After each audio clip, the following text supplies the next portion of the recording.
Right now, you're conscious of these words, of your own thoughts, and perhaps of the gentle rhythm of your breathing. But what makes you so certain of your own consciousness? And how do you know what you know about it? In our quest to understand the nature of the mind itself, we find ourselves at a remarkable threshold. Welcome to Deep Thoughts, where we examine the fundamental patterns of how humans think, learn, and perceive. Our computational tools have begun to mirror aspects of our own cognition. Yet creating true artificial general intelligence requires understanding the deeper principles that guide human thought. I'm Evan Goldstein, I'm a licensed engineer and data scientist, and I invite you to join me on this journey into the very essence of what makes us think. About 1,000 years ago, in the year 1099, an invading army of crusaders crested a mountain and had their first stunning view of Jerusalem. The place they stood is today called Navi Samuel, Arabic for Samuel the prophet, at 890 meters above sea level, and from there you can see the entire holy city spread out before you, its ancient stones catching the last rays of sunset. Standing there myself, what struck me wasn't the view, it was what was happening in the building behind me, the grave of the prophet Samuel. This one building serves simultaneously as a synagogue, a mosque, and a church. In an underground chamber, Jews pray at the tomb of the prophet Samuel, while above them Muslims face Mecca on their prayers, and Christians come to honor the same holy figure that they also know as the prophet Samuel. 3 different faiths, 3 different experiences, all occupying the same physical space. Now, as I watched a Muslim family exit from their prayers while a Jewish couple entered for theirs, I was struck by a profound question. How could this one place be so many different things at once? Each group experienced the site completely differently, saw different meanings in its stones, felt different truths in its air. But for each of them, their experience was absolutely real, undeniably true. Standing there, I realized something about the nature of consciousness itself. Just like this ancient building, our awareness can hold multiple truths simultaneously. The reality that we experience isn't just about what's physically there, it's about how our minds interpret and understand what we're perceiving. The stones of Nabi Samuel don't change, but the experience of being there transforms completely depending on who is doing the experiencing. We all appreciate that feeling of being awake and aware. It feels like that's what keeps us alive and kicking, and it sets us apart from just existing. But most of the time, we really don't know much about what consciousness is, where it comes from, or why it sometimes just disappears. It's an intriguing and a little bit unsettling puzzle to figure out. The concept of defining consciousness can get pretty tricky. Throughout history, we've wrestled with finding the right words to even talk about it and to share our thoughts with others. This endless back and forth has led to what's called the hard problem. Why does consciousness feel like something instead of nothing? You know what doesn't get enough attention? The introspective tool that's actually doing all the digging in our minds. It deserves a bit more love because everything that you understand about your own feelings and thoughts hinges on it. Just like you check out if your telescope is working before diving into the mysteries of the universe, anyone digging into consciousness should really be curious about how their mind operates when it's taking a good hard look at itself. So, in today's episode, we're going to break down that overlooked tool called introspection.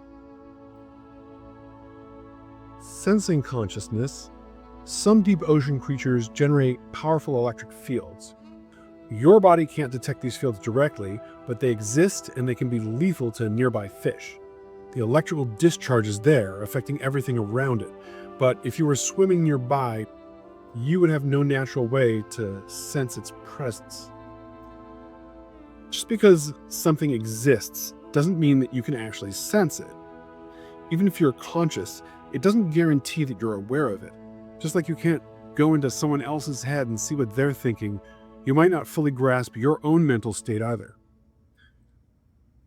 So in the early days of the prophet Samuel, when his future mother, Hannah, was having difficulty conceiving, she went to visit the tabernacle which was a semi-permanent structure located in the town of Shiloh where the divine presence could always be found. In deep anguish over her inability to bear its children, she stands before the ancient altar with her lips moving in silent prayer. The high priest, Eli, watching her intense yet soundless devotion, makes a startling assumption. He thinks she might be drunk. "How long will you keep on getting drunk?" he demands. "Put away your wine." "Not so, my lord," she says. "I am a woman who is deeply troubled. I have not been drinking wine or beer. I was pouring out my soul before God." So this ancient scene captures a profound truth about consciousness. Our deepest internal states can be completely invisible or even misinterpreted by others. Here was Hannah experiencing perhaps the most spiritually elevated moment of her life, being mistaken for someone in a state of intoxication. Her inner world of prayer, hope, and anguish was so rich and so complex that this outer manifestation could only be misread by an observer, even one as supposedly spiritually attuned as the high priest. So thinking back to when you were a kid, you probably didn't walk around thinking, "Hey, I'm conscious." That realization was more of a subtle feeling. You must have picked it up along the way, especially during those moments when it hit you that you were actually aware. If you never had those little aha moments, you wouldn't be able to tell anyone that you were conscious or even that you have any thoughts at all because you wouldn't know yourself. It's kind of like how your heartbeat is always going, like the ocean waves hitting the sand. But you only really notice it when you put your hand on your chest or during those rare quiet moments. And when you do, it comes as a surprise that your steady pulse has been there the whole time. You probably take for granted the fact that you can see into your own mind, and most people do. When Descartes said, "I think, therefore I am," he just assumed that he had some way of knowing that he was thinking. But honestly, that truth wasn't obvious to anyone else. It was purely his own little insight into his own mind. So whenever you're conscious, you're actually saying two things. First, that you are conscious, and second, that you have this special ability to sense, learn, and to remember that fact. Just like you can be aware or unaware of what's going on around you, the same goes for your own mind and your own awareness. This ability applies only to your own inner world. It can't peek into other people's thoughts. Let's call this ability your inner eye. Your inner eye looks inside your mind at your thoughts and experiences, even reflecting on itself. It's there that you recognize and figure out what you mean by consciousness. With your inner eye, you wouldn't expect to have a clue about what's going on inside of you, including the fact that you're conscious at all. Both your outer eye and your inner eye give you a sense of what's going on around you and within you. Since so much of the mystery of consciousness hangs on what that inner eye is telling you, it makes sense to wonder what it actually is. How come it insists that you're conscious, and why you just go along with it? So we've all had those moments when our ears play tricks on us, like when your ear echoes in that empty hallway and you look around and you find no one else there. You'd probably start to question your ears a bit, wouldn't you? Maybe you should treat the information from your inner eye with a bit of skepticism too. Is it possible that you could ever be tricked about your unconsciousness and what it really is? So there are several reasons to approach your inner eye with a bit of skepticism. To begin with, the insights that you receive from your inner eye are probably more of an interpretation than a direct representation of consciousness. An analogy would be that your two eyes don't see depth because distance exists in the world. Your eyes interpret depth from two slightly different images. The perception of motion is your brain's interpretation of a rapid sequence of still images on your retina. Your sense of consciousness might resemble the sensation of heat. It's your inner eye interpreting what is truly taking place. The underlying object could be entirely different from what you perceive. Think of it this way. Your inner eye is what gives you that feeling of being conscious. Everything that you believe about consciousness is all coming from your inner eye, too. Even the idea of consciousness as a thing like an airplane or a laptop, is just something that your inner eye invented. Your daily experiences spark that inner eye and make you feel conscious. Sort of like how hitting your eyes lets you see colors. Bottom line, your inner eye is the one that really sells you on the idea that you have consciousness. It just plants that through your head without even asking if you're cool with it. It's like you don't get a say in it. This is why so many people are convinced that they're conscious and believe. It's only undeniable truth out there. But you can't question the experience of consciousness itself. You can only question the beliefs about it. These two things aren't the same, and they don't always go hand in hand. Your inner eye might have tricked you into thinking that you're conscious, both by looking inward and by logically reasoning it out. But the same process that made sure of your consciousness could, in some twisted way, flip that belief around. So, imagine a future that lets us modify our brains. Suddenly, if someone asked if you're conscious, you might shrug and say, nah. So instead of asking, what is consciousness, maybe we should be asking, how do I know what I know about consciousness? Any beliefs that you have about it, no matter how solid they may feel, could be a little bit off, or they could just be framed in the wrong way. How do you know anything about consciousness? Take a minute to think about the question that we threw out there at the beginning of this episode. Why does consciousness feel like something instead of nothing? So, taking everything that we just talked about into account, a better question would be, how do I even know that consciousness is something and not nothing? When you ask how you know something, you're basically digging into how that little nugget of information got lodged in your brain. If you wonder how you know what wine tastes like, it's kind of like asking, how did my mouth and brain team up to figure out that wine tastes a certain way? So you could reword the question like this. How does my inner eye create this feeling in me that consciousness is actually something? Now that last question flips the script a bit. Instead of asking consciousness to explain itself, you're basically asking how you know what you think you know about it. It pushes the focus back on your own inner thoughts, making you consider how you learn stuff in general. Think about it this way. When you hear the word shark, there's a good chance that a mental picture of a shark pops into your head. At some point, you made the connection between that image and the word shark. That's basically a little piece of knowledge that you picked up along the way. Everything you believe about the world, and even about your own mind, comes down to some kind of thought connection, like how one idea ties into another. And if you feel you're getting value from this video, I'd appreciate it if you'd push the like button. Pushing like lets me know I'm making content that you want to see, and it spreads that content to others. Even simple things like realizing that a sunset looks all warm and soft, or that neon lights can be pretty harsh, your eyes and brain have sorted out for you. But here's the catch. A piece of knowledge only holds up if what it represents is the same. If something changes a lot, like that pesky what's the temperature outside question that you constantly have to update, or even toss out the mental connection, it's the same deal with what you know about consciousness. Your inner eye is doing its best to give you some insights, forming these thought connections where there's something solid or true to latch onto about consciousness.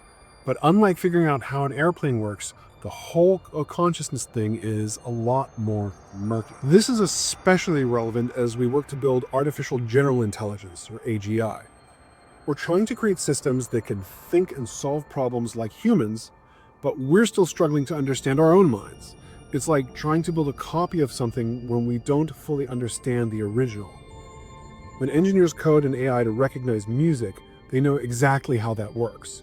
Patterns of sound waves matching stored samples. Coding an AI to experience music the way that we do, that is an entirely different challenge.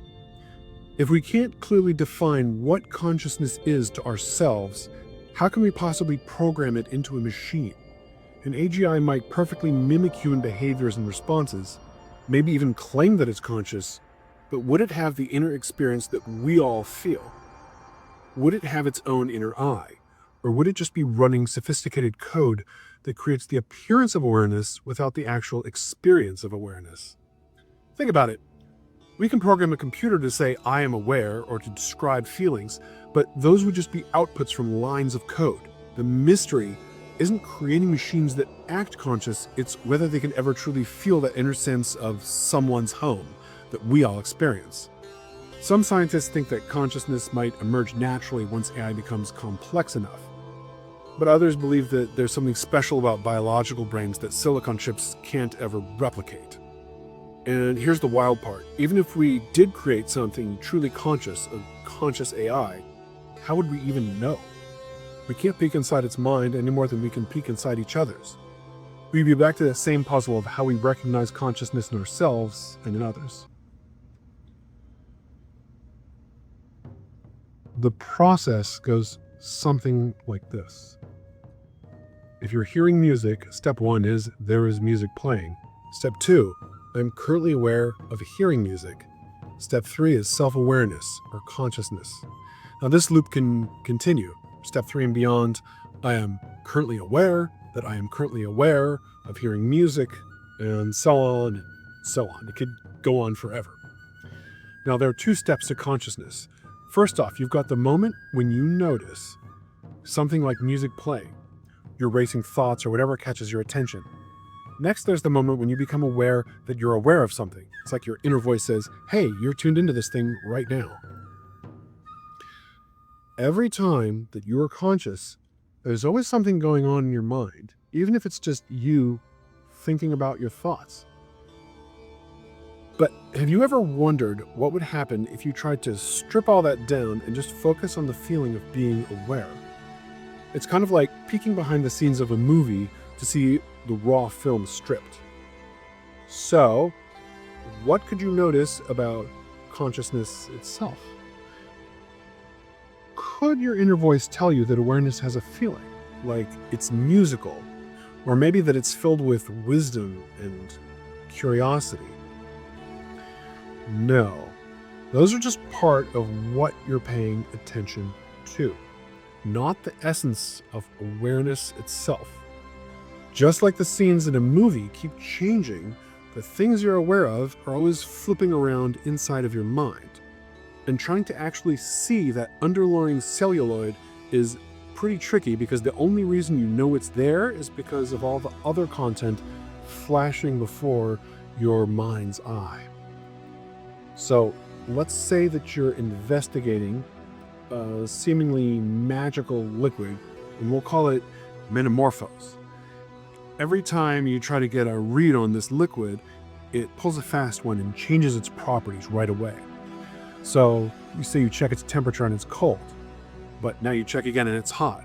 Or you scoop some up and it feels thick, and then the next thing you know, it turns watery. You think it's harmless, but surprise, it's dangerous to touch. So what's it like trying to study metamorphose? What kind of facts could you actually write down about it? It would be a very serious head scratcher. Metamorphose would be everything and nothing all at the same time. And even if deep down you feel like this liquid really exists in some way, that's probably the only thing that you could be sure of. Everything else you try to pin down would crumble the second that you got it figured out. So, if you're anything like me, the idea of investigating metamorphose gives you the same kind of brain fog as consciousness. You get that there's something essential lurking beneath all the chaos, but aside from that, not much feels rock solid, except maybe that it's all about you. When you're trying to figure out your own consciousness, all that you really have to work with is what you're aware of right now. Your thoughts are always changing. So the things in your consciousness are just as varied and unique, some good, some bad, some random, and some super deep. It's like a mashup of everything you've been, are, and will be. For a bit, you feel like your understanding of it is solid, but that doesn't last long before something new pops in and shatters your belief. Your mind becomes confused, hopping from one idea to the next, making and breaking beliefs as it searches for some kind of steady ground in something that isn't consistent. Basically, you can't really hold on to anything solid about consciousness. The best you can say is that it's just what you're aware of in this moment. Trying to pin it down more than that is like trying to capture every single thing that you've ever noticed or will notice in the future. And there's no wonder it feels so elusive. It's all over the place, changing from one moment to the next. After a while of running in circles, your mind usually just quits. It focuses on something real, something that makes a bit more sense. Now, a lot of the head scratching around consciousness comes from thinking that you can actually choose what you believe about it. If you're staring at something that's yellow, you can't just will yourself to see it as purple. Your eyes are showing you yellow, and that thought gets stuck in your memory, whether you like it or not. Just like when you let your mind wander and start noticing your own thoughts and your own feelings, you can't really ignore that they're there. You can't just pretend that they don't exist. And honestly, no one else can convince you otherwise either. It's not like they'd even been right if they tried. All the little quirks and details that you understand about your inner life come from what your mind shows you, or sometimes what it's completely missing. For most people, this episode probably isn't going to change how they think about consciousness, and it really shouldn't have to. That wasn't my plan when I started filming it. What I really wanted to do was explain what it is that you and I seem to have this undeniable belief in, how those thoughts pop into our heads, and why they hit us the way they do.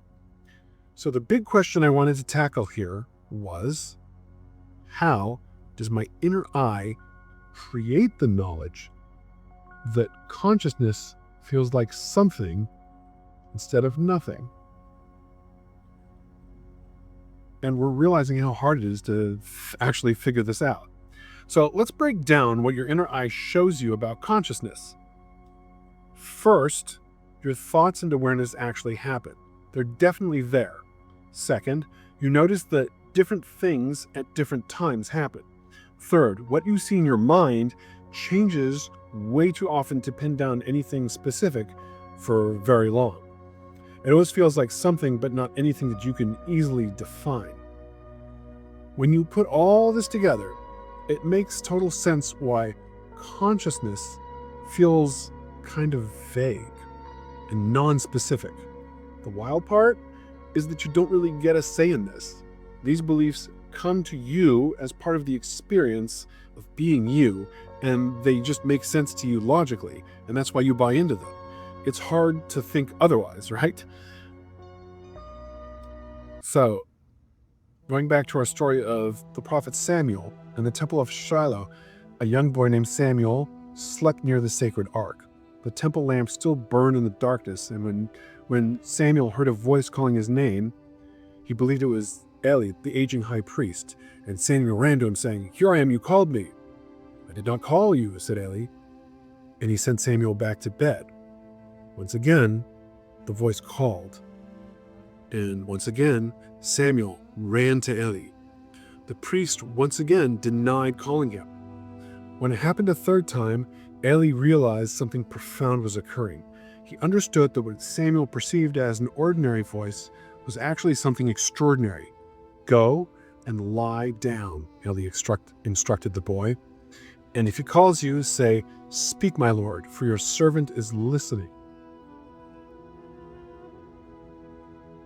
Samuel returned to his bed, and when the voice called again, he responded, as Eli had taught him. In that moment, Samuel's understanding transformed. What he had misinterpreted as a mundane experience was revealed as something transcendent. Now, this ancient story from the Bible captures exactly what we've been exploring about consciousness. Samuel experienced something real, hearing his name, but he initially misunderstood its source and its meaning. Only with guidance did he learn to correctly interpret his own experience. Like our discussion of the inner eye, Samuel needed help recognizing what he was actually seeing and what was happening in his own awareness. His consciousness of the voice remained constant, but his understanding of what that consciousness meant changed completely. Now, this mirrors our own journey with self-awareness. We often experience consciousness before we truly understand what it is. Sometimes we need those moments of revelation, those sudden insights into properly interpret what it is that we're perceiving within ourselves. Now, just as Samuel learned to recognize the divine voice calling to him, we gradually learn to recognize and understand the nature of our own consciousness, that mysterious inner voice that tells us we exist, we think, and we are aware. In our quest to create artificial minds that truly think and feel, we find ourselves confronting one of the most profound mysteries of existence, consciousness itself. While we experience consciousness intimately, describing or defining it is very elusive. It's like trying to see our own eyes without a mirror. Examining consciousness means turning our awareness back upon itself. This self-examination reveals a paradox at the heart of intelligence. We feel absolutely certain of our own consciousness, yet when we try to pin down exactly what it is or how we know about it, it seems to shift and change like quicksilver in our mental grasp. Understanding this dynamic nature of consciousness isn't just philosophical musing. It's crucial to our quest to create artificial minds that can truly know themselves. The path to artificial general intelligence isn't just about creating faster processors or bigger neural networks or reaching new levels of achievement in cognitive tests. It's about understanding this negotiation between the observer and the observed that goes on within our own minds. As we stand at the threshold of creating new forms of intelligence, we must remember that consciousness isn't a simple thing to be replicated. It's a dynamic process that transforms with each attempt to understand it. In our quest to create minds that match our own, we may find that the greatest barrier isn't technological at all. It's the challenge of understanding how any intelligence, natural or artificial, can truly know itself.